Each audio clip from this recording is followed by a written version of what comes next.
అందరికీ శుభోదయం. ఈరోజు సర్పాసనం వేయు విధానము, దాని వలన కలుగు ప్రయోజనాలు తెలుసుకుందాం. ఈ సర్పాసనం ప్రతిరోజు అభ్యసించడం వల్ల వెన్ను, ఛాతీ, భుజాల కండరాలను బలోపేతం చేస్తుంది. అలాగే శ్వాసక్రియను మెరుగుపరిచి లోతుగా శ్వాస తీసుకునేలా ప్రేరేపిస్తుంది. జీర్ణశక్తిని మెరుగుపరిచి జీర్ణ సంబంధిత సమస్యలను నివారించడంలో కూడా సహకరిస్తుంది. అలాగే శారీరక ఒత్తిడిని తగ్గించి శారీరక విశ్రాంతిని పెంపొందించడంలో కూడా సహకరిస్తుంది.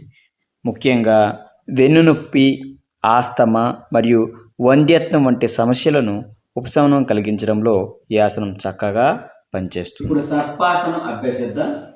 ముందుగా నేలపై బోర్లా పడుకొని విశ్రాంతి తీసుకోవాలి.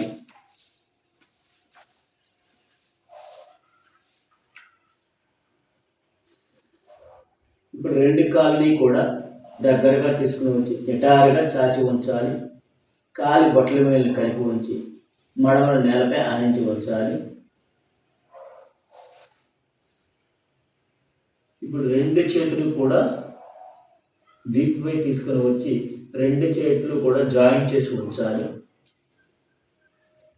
ఇప్పుడు కళ్ళను నెమ్మదిగా పైకెత్తి తలను, ఛాతీ భాగాన్ని, వీపు వరకు కూడా అలా పైకెత్తి ఈ స్థితిలో సాధారణ శ్వాసలో ఉండాలి. ఎంతవరకు వీలైతే అంతవరకు పైకి లేపడానికి ట్రై చేయండి. శరీర భారం అంతా కూడా నాభిస్థానం వద్ద కేంద్రీకరించే విధంగా ఉండాలి.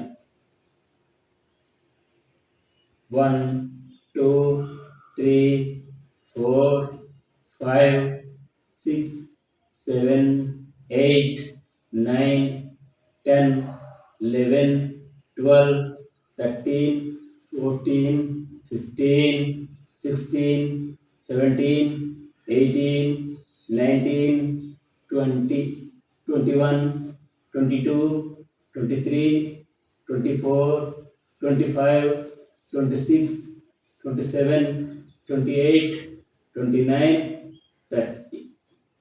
Relax.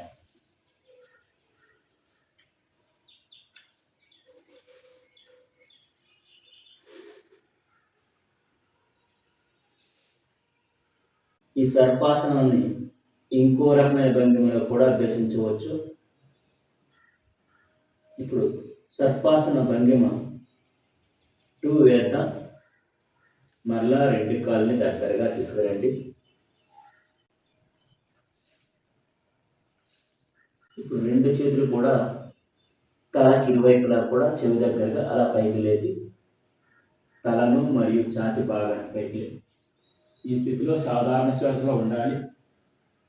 1 2 3 4 5 6 7 8 9 10 11 12 13 14 15 16 17 18 19 20 21 22 23 24 25 26 27 28 29 30.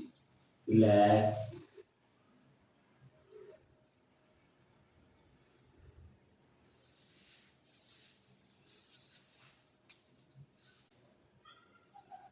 ఈ విధంగా సర్పాసనం అభ్యసించడానికి ప్రయత్నం చేయండి. స్వస్తి.